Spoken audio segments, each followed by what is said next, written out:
Hola a todos y a todas, me llamo Sofía Izquierdo y hoy día les voy a hacer la ayudantía de intro a la macro para su prueba número 1. Ahí les dejé mi mail, pero también si quieren quizá una respuesta más rápida, con audio más fácil, les dejé mi celular, así que cualquier cosa de la ayudantía me pueden preguntar. Entonces, bueno, el primer ejercicio que tenemos es de contabilidad nacional. Entonces, antes de partir haciendo el ejercicio en sí, me gustaría hacer un breve resumen sobre las cosas más importantes que les van a ser útiles. Entonces, primero, la definición de PIB. ¿Qué es el PIB? Es el valor de mercado total de la producción corriente de bienes y servicios finales dentro del territorio nacional durante cierto periodo de tiempo. O sea, es un flujo, ¿ya? Y ustedes pueden medir el PIB de una manera nominal o de una manera real. Entonces, yo siempre me acordaba que el real era como el real, el que en verdad importa. ¿Por qué? Porque toma en cuenta la inflación, ¿ya? Entonces, por eso el real uno piensa en UEFs, que la UEF tiene en sí misma incluida la inflación y va cambiando cada día de valor. En cambio, el nominal es a pesos normal y corriente, ¿ya? Entonces, bueno, del PIB se habla mucho de que tiene como deficiencias en su medición como para medir el bienestar, porque al final no capta muchas cosas. Por ejemplo, no capta las externalidades, la desigualdad, la economía subterránea, que es el mercado informal, ¿cierto? La contaminación, que es un tipo de externalidad, los servicios sin costo, por ejemplo, la justicia, es difícil atribuirle un valor, ¿cierto? Entonces, en relación al bienestar, enfrenta algunos promedios, porque es un promedio, y como todo promedio, esconde la varianza, ¿cierto? Después porque usa valores de mercado que son diferentes a los sociales, porque por ejemplo una empresa puede valorar en un precio muy alto su producto, pero la sociedad, al ser esta una empresa contaminante, la valora a un precio menor, ¿cierto? Y yo me acuerdo que cuando hice este ramo, anoté que no toma en cuenta el poder de la paridad de compra. Entonces, para eso se usa mucho el índice de Big Mac o el IPC para ir midiendo estas cosas. Y bueno, para su medición tenemos diferentes formas, ¿cierto? Primero está el PIB por el lado de la demanda agregada, que sería el PIB es igual al producto, que es igual al consumo, más la inversión, más el gasto de gobierno, más la exportación, más la importación, ¿cierto? Después está el método del valor agregado o de la oferta agregada, creo que también se dice así, que, bueno, uno lo calcula como los ingresos menos los costos intermedios. Y por último tenemos la medición como la sumatoria de las rentas, que sería el ingreso de los factores productivos, entonces sería la sumatoria de los salarios más la sumatoria de la rentabilidad del capital, ¿ya? Entonces, un poco eso del PIB. Entonces, bueno, ahí le dejé más o menos escrita la definición de PIB, que es la que les dije antes. Y también hay otras cosas que son útiles, por ejemplo, el PNB, que es igual al PIB más la PNF. La PNF es el pago neto de factores y se define como la ganancia. Catros, yo me demoro en escribir, pero ustedes supongo que están viendo esto en velocidad 1.5 o algo así.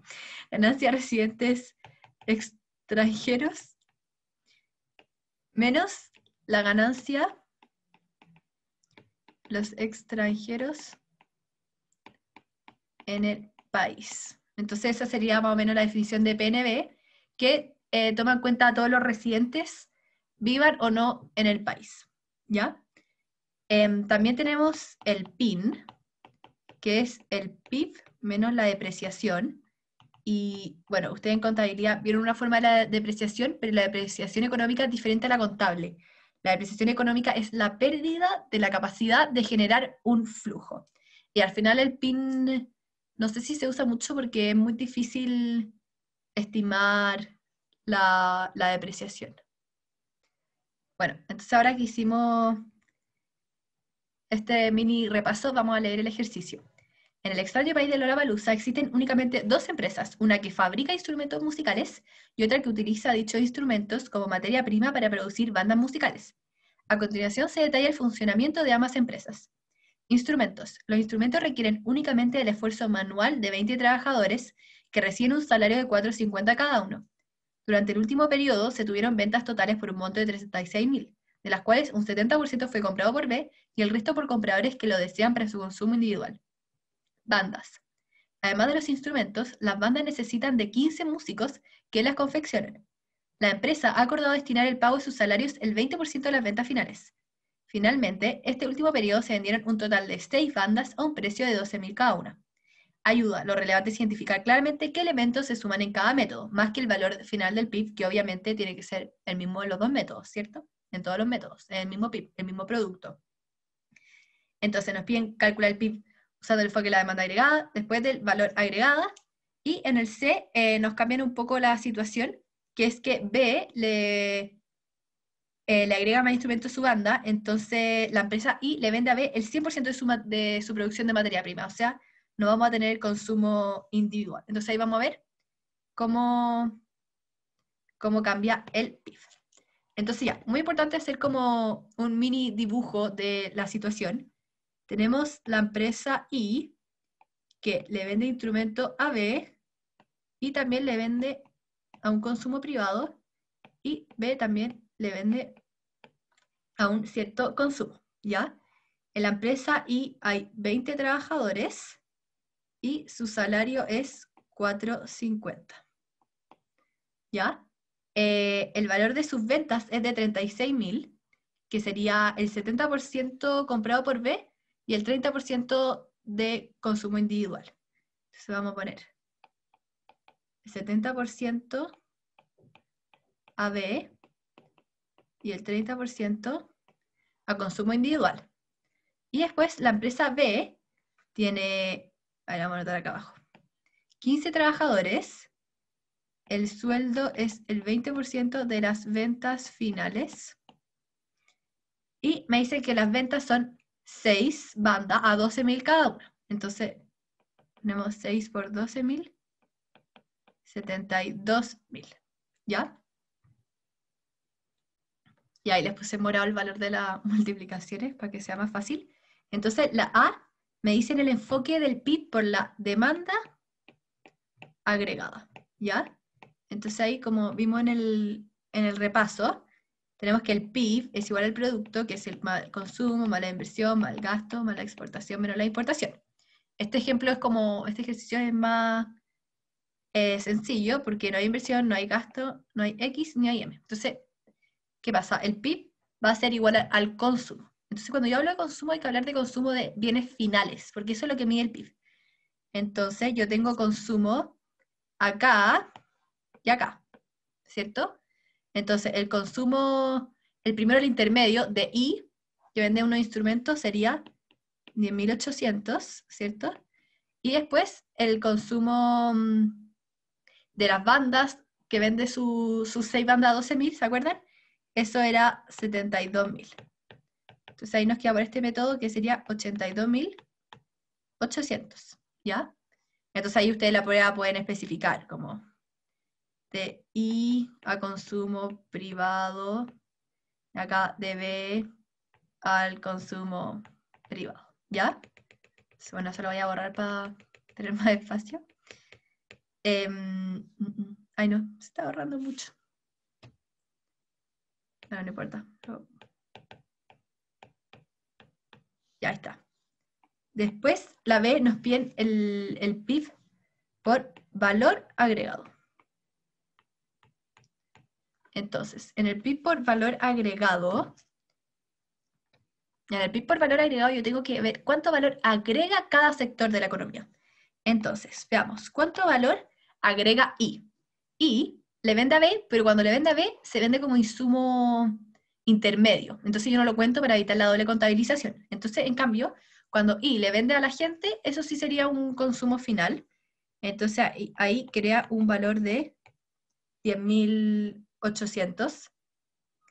Y después tenemos,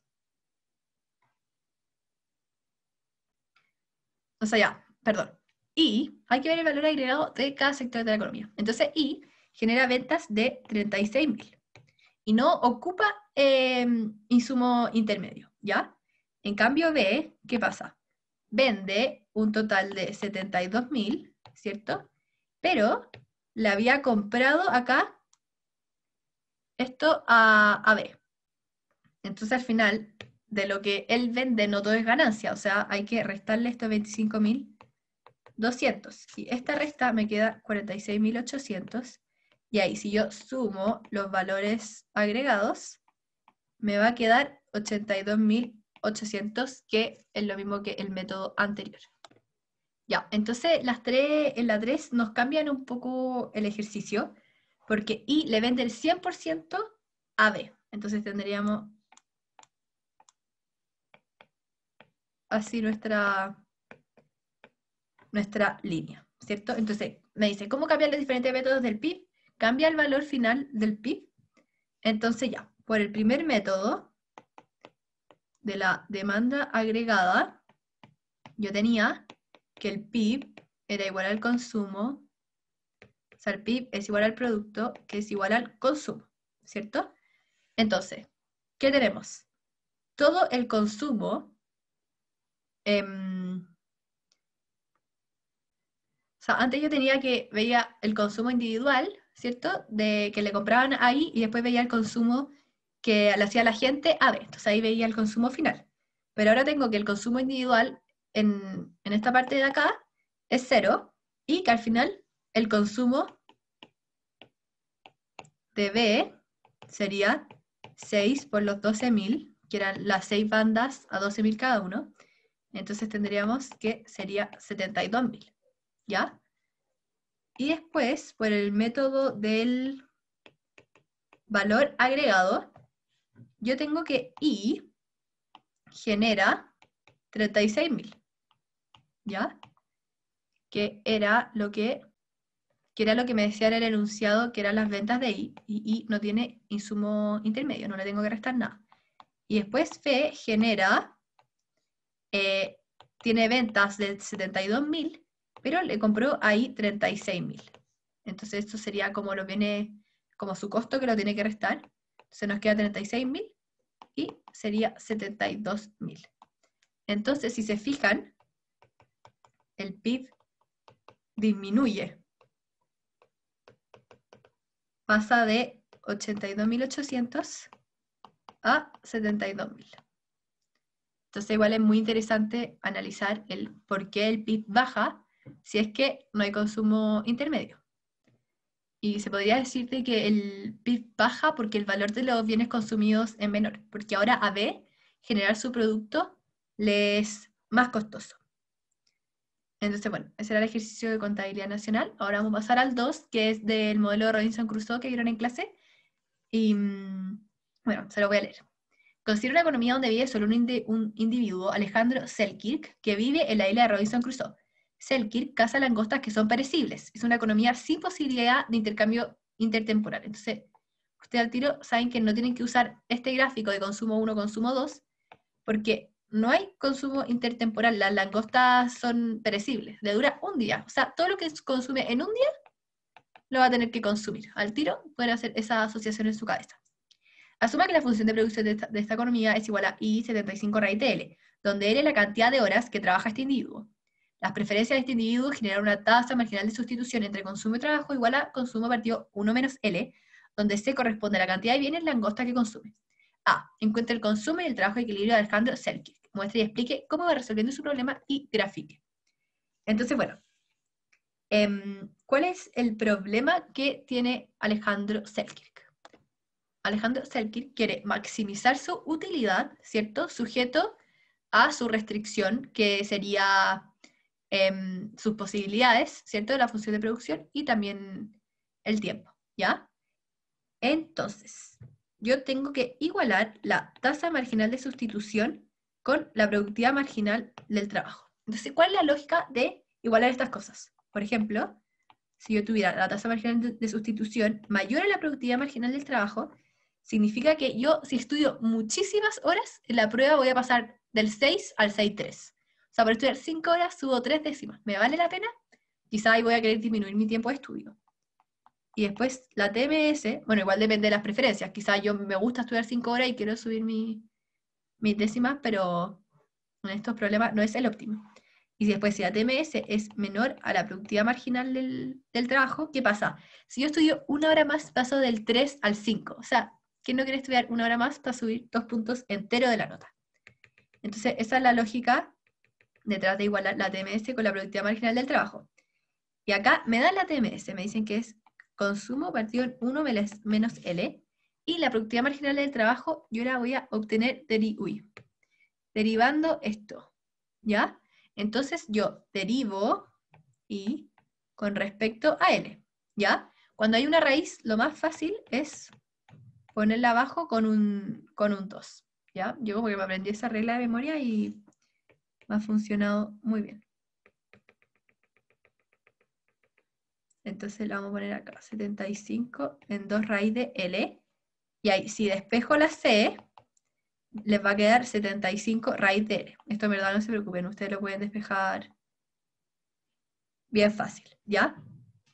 Entonces, o sea, ese consumo igual a 75 raíz de L no es de despejar lo anterior, es de que al ser y la función de producción 75 raíz de L, y al ser un consumo que no es intertemporal, todo lo que yo produzca es lo que consumo, ¿ya? Entonces, ahora sí, cuando despejo esto, les va a quedar, bueno, lo vamos a hacer mejor.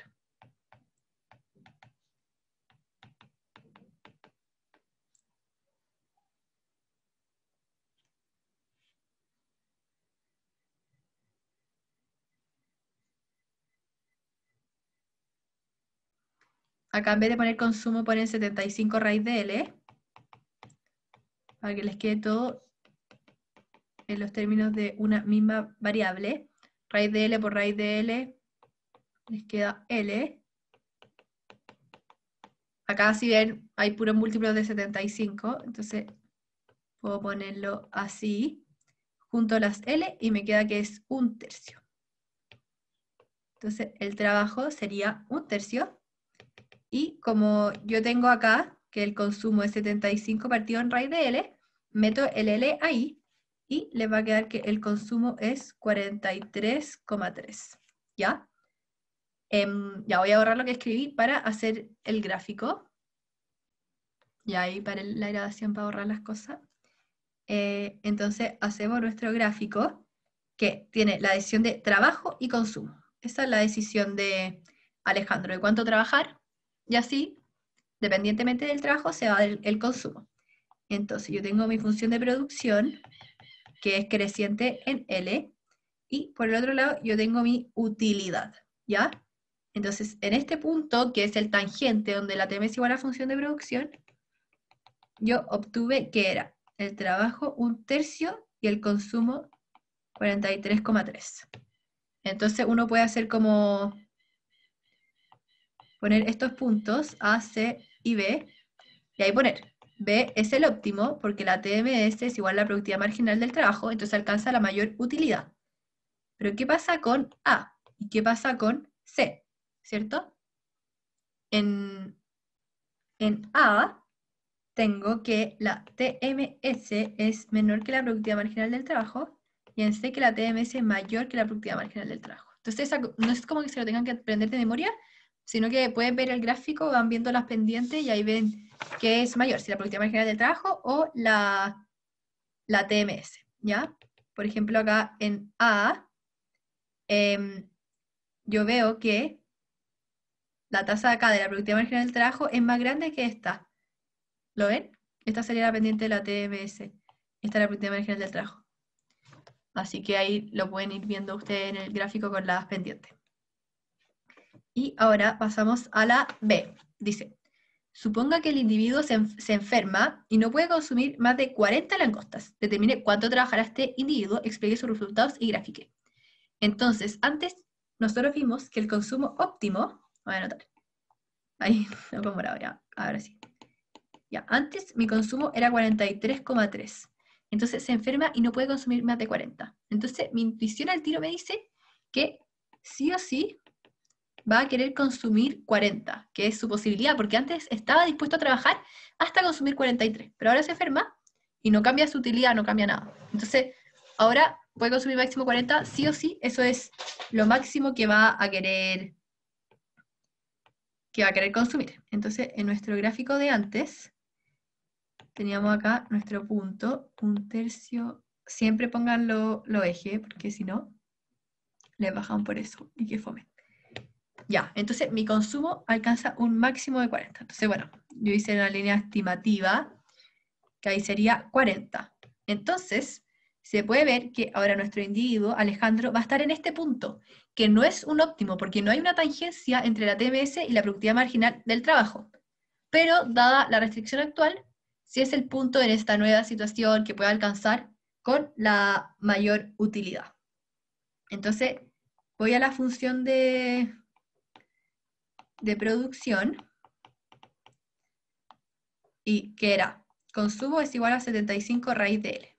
Entonces consumo es 40, es igual a 75 raíz de L, y se despejan el L, les va a quedar 0,28. O sea, en este punto tenemos 0,28. O sea, igual va a tener que, ahora trabaja un poco menos. Entonces después las C me dicen, ¿en qué situación en A o en B el individuo alcanza una mayor utilidad? Explique usando la tasa marginal de sustitución entre consumo de yeso en ambos puntos escogidos y un gráfico. Entonces, bueno, acá podemos decir que había una mayor utilidad en A, porque hay una tangencia entre la TMS y la productividad marginal del trabajo. En cambio, en B no es un equilibrio, ¿ya? ¿Por qué no es un equilibrio? Porque él está dispuesto a trabajar más para producir más y consumir más. Entonces acá yo digo que la productividad marginal del trabajo es mayor que la TMS. Entonces eso lo pueden saber como pensándolo. La productividad marginal del trabajo, él es productivo, quiere trabajar más para saciar su utilidad y su preferencia. La productividad marginal es mayor que la TMS. ¿Por qué? Porque está dispuesto a trabajar un poco más, si fuera posible, para consumir más. ¿Ya? Entonces ahí lo pueden en el gráfico, acá se ve que alcanza esta curva U1, y acá, en cambio, estaría en U2. Y claramente U1 es una curva de mayor utilidad que U2. Entonces, bueno, ese sería nuestro ejercicio con el modelo de consumo con bienes perecibles. Y ahora pasamos al tema 3. Dice, supongo una economía que usa mano de obra y capital para producir, cuya función de producción es la siguiente. La oferta de trabajo está determinada por esa cuestión, donde R es la tasa de interés y W partido P es el salario real. Que oigan, es muy raro hacer esto hablando sola, me siento una loca en mi casa. Entonces, para este ejercicio, voy a buscar mi apunte. Entonces, me pide el equilibrio en el mercado laboral, y yo veo que tengo la oferta de trabajo, pero no tengo la demanda de trabajo. Entonces, ese va a ser mi paso 1, que va a ser obtener mi demanda de trabajo. ¿Y cómo se obtiene? Se obtiene en el óptimo, donde la productividad marginal del trabajo es igual al salario. Que si lo piensan, tiene bastante sentido, porque la productividad marginal del trabajo es cuánto me aporta un trabajador extra, y el salario es mi costo de un trabajador extra. Entonces, donde lo que me aporta se iguala al costo, ahí está el óptimo. Entonces, la productividad marginal del trabajo se obtiene derivando la función de producción acá, es derivar mi función de producción con respecto a L. Entonces, como yo estoy derivando con respecto a L, ay, qué horrible, pero filo, sería 9, le paso el 1/3 L, 1/3 menos 1, me queda menos 2/3, capital 2/3. O sea, finalmente lo puedo reordenar como 3 partido en K partido en L, 2/3 como igual al salario, ¿ya? Y si esto, ya, y mi idea es, como yo sé que la LS es igual a LD, lo que yo quiero es despejar L de acá, ¿ya? Y bueno, en verdad me da un poco de lata poner cómo lo despejé, porque estoy segura que todos ustedes pueden despejarlo, y si no me mandan un WhatsApp. Pero me quedaría que el L óptimo sería 3 por capital a la 2/3 partido en el salario, y todo esto elevado a 3 es mi L óptimo. Si se fijan ahí, el capital está elevado a 2/3 y a su vez está elevado a 3, y como está la raíz, está elevado a 1/2, entonces en verdad el capital está solo, pero para meterlo en la raíz lo puse así, ¿ya? Y ahí uso esto ahora, que el LS es el LD, y voy a mi LS y voy a poner mi nuevo L, ¿ya? Entonces pondría, voy a tratar que me quede ordenado. Esto es lo que acabo de obtener despejando. Y todo esto es igual a 5R partido 1/2, dale partido en P 1/2. Acá, ojo, me dan la tasa de interés y el capital, pero les conviene hacer todo dejándolo en términos de las letras, porque después es muy probable que les cambien el R, les cambien el capital. Entonces ahí ustedes llegan a su fórmula y lo cambian, y es mucho más fácil. Y bueno, esperen, voy a parar la grabación para borrar esto y que quede más ordenado, y así seguir con los pasos. Y acá va a despejar. Yo pensé que lo más fácil, como esto estaba elevado a 3/2, era elevar todo a 2/3. Y ahí me quedó 3 capital a 2/3.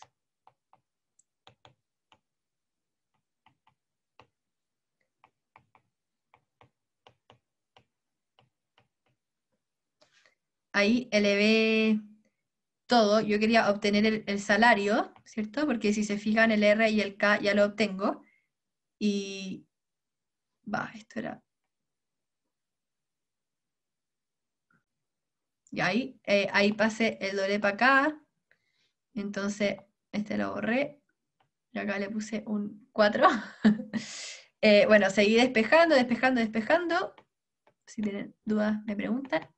Y me quedó que el salario óptimo era 3 elevado a 3/4 por capital al 1/2, partido en 5 al 1/2, por R al 1/4.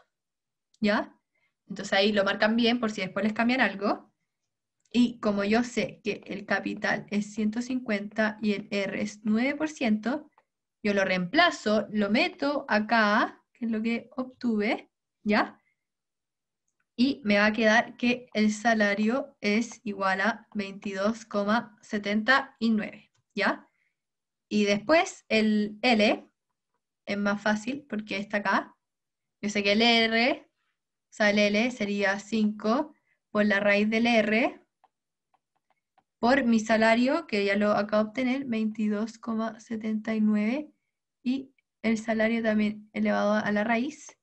Y esto me queda que mi L óptimo es 7,16. Pero en verdad, obtener el salario, o sea, el trabajo es solo un trámite, porque lo meten en esta ecuación y listo, ¿ya? Y después en la B me dicen, ya, ahora la B me dice, ¿qué pasa con el empleo y el salario de equilibrio si el stock de capital K aumenta a 300? Calcule y explique. Entonces, bueno, ya, entonces ahora, como el capital sube a 300, mi salario óptimo va a ser 3 elevado a 3/4 por 300 elevado a 1/2, que eso es lo único que cambia, por 5 a la 1/2, por 0,09, que era mi R, ¿cierto? Elevado a 1/4. Y resuelvo esto y me queda 32,3. Y ojo que antes yo tenía que era 22,79. Y después lo meto en la... ¿se acuerdan en el LS? Y me queda que el L es 8,516. Y antes era 7,16. Entonces, ¿qué pasa? Aumenta el salario real y hay un aumento en la cantidad trabajada. Entonces uno dirá, ¿por qué pasará esto?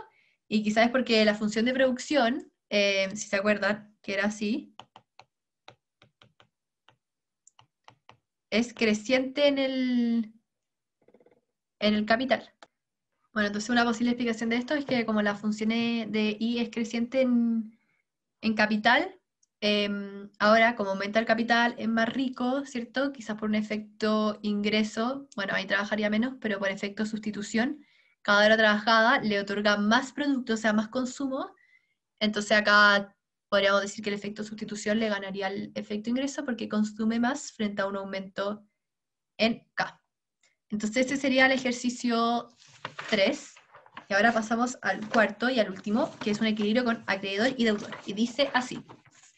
En una economía viven dos individuos, Alberto acreedor y David deudor. El equilibrio original en dos periodos se caracterizaba por Alberto ahorrando en T1 y David endeudándose en el mismo periodo. Situación que se revertía para ambos en T2, claramente. Expliqué detalladamente, analizando por partes cada efecto y el impacto total para cada individuo, sin necesidad de graficar, pero igual nos podemos ayudar un poco de gráfico. Entonces, ¿qué ocurre con sus niveles de consumo si sube la tasa de interés al mismo tiempo que empeora la función de producción en ambos periodos y para ambos individuos, desplazándose de manera paralela hacia abajo? Asuma que el esfuerzo laboral está fijo. O sea, el esfuerzo laboral está fijo, quiere decir que no hay una decisión de L, ¿ya? Solo yo decido el consumo si cambia, si sube R, empeora la función de producción en ambos periodos, ¿ya? Entonces, tenemos un poco para entender la situación. Voy a hacer estos gráficos rapidín. Tenemos a Alberto y a David. ¿Ya?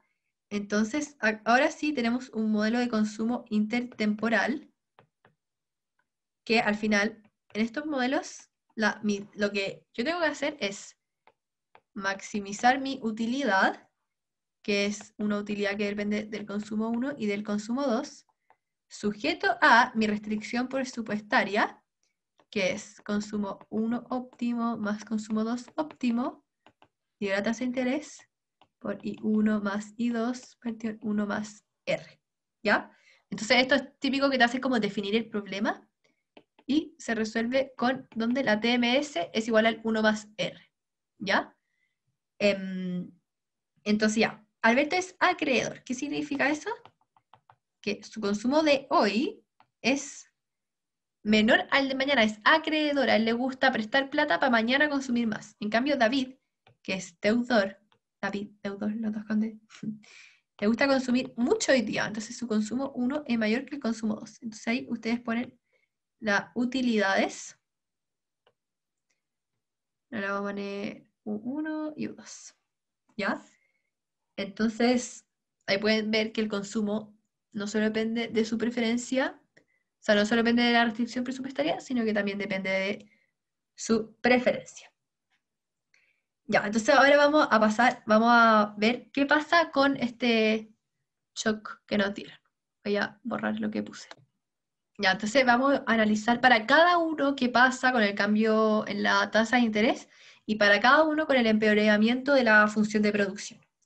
Entonces, vamos a ir a analizar para hoy, primero para David deudor. ¿Ya? Entonces, ¿qué pasa si sube R? Si sube R, aumenta el valor de su deuda, porque él tiene que pagar la deuda mañana. Y esta deuda, al final, si lo piensan, está multiplicada por el interés. Es como, al final, si ustedes tienen plata en el banco y sube R, su interés es que los intereses que el banco les paga a ustedes van a subir. Pero al revés, si ustedes tienen una deuda en el banco, su deuda va a ser más cara. Entonces aumenta el valor de la deuda, que significa que disminuye el valor de su riqueza, ¿ya? Y como disminuye el valor de su riqueza, yo voy a querer consumir menos hoy y consumir menos mañana. Y por el otro lado, aparte de esto, cambian los precios relativos, ¿ya? ¿Por qué? Porque se hace más caro consumir hoy. ¿Por qué se hace más caro consumir hoy? Porque en vez de consumir hoy, yo voy a querer prestar mi plata para que con el R subido, aumentado, mi plata se multiplique y así mañana consumir más. Entonces, esto me dice que disminuye mi consumo de hoy para aumentar mi consumo de hoy día. Entonces, esto que vimos acá sería el efecto ingreso, porque es respecto a su riqueza. Y esto de acá abajo sería el efecto sustitución, porque es un cambio en los precios relativos, ¿ya? Y ahora vamos a ver lo mismo para, voy a poner acá, para Alberto, que Alberto es acreedor, ¿ya? Entonces, él recibe más por sus préstamos. Entonces, ¿qué pasa eso? Por efecto ingreso es más rico. Me acuerdo que mi técnica era, no sé si es real, pero que los ricos trabajan menos, pero ahora no estamos hablando de trabajo, así que esa técnica la vamos a usar después. Si recibo más por mis préstamos, yo quiero consumir más hoy día y más mañana porque soy más rico. Y por efecto sustitución, que es el mismo que hablamos acá, el mismo, voy a poner rojo, porque pasa lo mismo, al final cambian los precios relativos, disminuye mi consumo de hoy y quiero aumentar mi consumo de mañana. Al final el efecto ingreso es relativo a la riqueza de cada uno, pero el efecto sustitución es un cambio en los precios relativos y va a ser para los dos el mismo, ¿ya? Entonces, en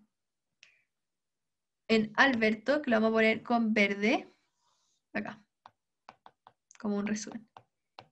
Alberto, tenemos consumo 1, consumo 2, efecto sustitución, efecto ingreso y efecto total.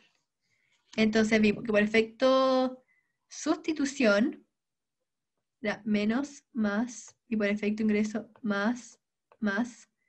Entonces el efecto acá, cuando pongo signo de interrogación, es incierto, porque depende de la magnitud del shock. Y acá es positivo. Y después para David, tengo consumo 1, consumo 2, efecto sustitución, efecto ingreso y efecto total. Y vimos que ya el efecto sustitución es para los dos el mismo. El efecto ingreso, como David es más pobre, consume menos y menos. Entonces, menos hoy y mañana va a depender de la magnitud de los shocks. Entonces, bueno, tener más o menos presente este resumen. Y ahora vamos a ver qué pasa cuando se desplaza la función de producción de una manera paralela para abajo. Bueno, entonces vamos a ver qué pasa. Ay, no, ahora cuando se desplaza la función de producción hacia abajo. Como para que se lo imaginen, uno tiene la clásica función de producción y ahora me disminuye, ¿ya? Entonces, si ven, no es que cambie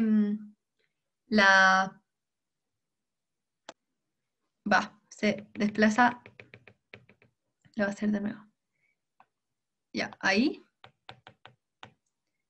y ahí. Entonces, si ven, no cambia la productividad marginal. Es solo que se desplaza para abajo, entonces no cambia la pendiente, ¿ya? Entonces, esto sería un shock negativo de ingresos. Me acuerdo que en clase era como, no sé, si a Robinson cada día él pescara, como que cada día le robaran 3 pescados, como que inmediatamente disminuye su función de producción. Entonces tenemos un shock negativo de ingresos. Entonces, si son bienes normales, que es lo que suponemos, porque acá Alberto y David en el modelo generalmente van a querer consumir más, al empeorar F, la función de producción, debe disminuir su consumo. Entonces tenemos una disminución en el consumo de hoy y en el consumo de mañana, ¿ya? Entonces acá uno puede argumentar que por la naturaleza del shock, disminuir el consumo hoy y mañana por esta baja en la función de producción. Entonces, como efecto total, habíamos dicho que, ¿qué pasa? Alberto, porque como sube R, habíamos dicho que el consumo de hoy no sabíamos y el consumo de 2 aumentaba, y por la función de producción, el consumo 1 disminuye y el consumo 2 disminuye.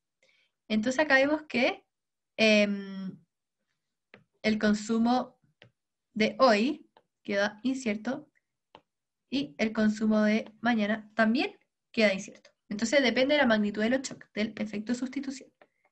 Y después tenemos a David, que por subir R teníamos que el consumo 1 disminuía y el consumo 2 no sabíamos. Y por la función de producción, el consumo 1 es menor y el consumo de 2 es menor. Entonces acá pueden ver que el consumo de hoy sí o sí es menor y que el consumo de mañana va a depender de la magnitud de los shocks. Entonces eso es lo más fácil para este ejercicio, ir viendo qué pasa con R y con la función de producción y después juntar los efectos como en alguna tablita y lo explican y poner que el efecto final va a depender de la magnitud del efecto sustitución y del efecto ingreso. Entonces, ahora pasamos a la B, que me dice, ¿qué ocurre con el análisis anterior si ambos individuos pueden variar su nivel de esfuerzo laboral? Entonces, ahora que pueden variar su nivel de esfuerzo laboral, vamos a tener lo siguiente. Entonces, tenemos que sube R, hay una baja en la función de producción, y ahora pueden variar R, ¿ya? Entonces, primero, al subir R, ¿qué pasa? Quiero, lo voy a escribir esto y después se lo voy a explicar más fácil. Trabajar más hoy para consumir más mañana.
Entonces, bueno, ahí lo puse ya. Si subía R, se encarece el ocio y el consumo presente. ¿Por qué? Porque yo voy a preferir por ejemplo, prestar plata para que ese valor me genere renta y así yo mañana poder consumir más. Entonces yo quiero trabajar más hoy para consumir más mañana y trabajar menos mañana o, bueno, esto no necesariamente. Y después con la baja de F, con la baja de la función de producción me siento más pobre, entonces por efecto ingreso trabajo más, y esto, oiga, se lo repito, no es que sea así en la realidad, pero es una técnica idiota. La de los ricos trabajan menos y los pobres trabajan más, me siento más pobre, trabajo más, ¿ya? Y puse que no había efecto sustitución porque como no cambia la productividad marginal del trabajo, no es que cambia mis precios relativos, no cambia mi productividad. Entonces ahora que voy a variar la cantidad, hay que introducir este análisis y, y listo. Así que, bueno, eso sería la ayudantía. Muchas gracias por haberla visto. Ojalá que les sirva. Y eso, ojalá que les vaya muy bien en su prueba y cualquier cosa me mandan un WhatsApp.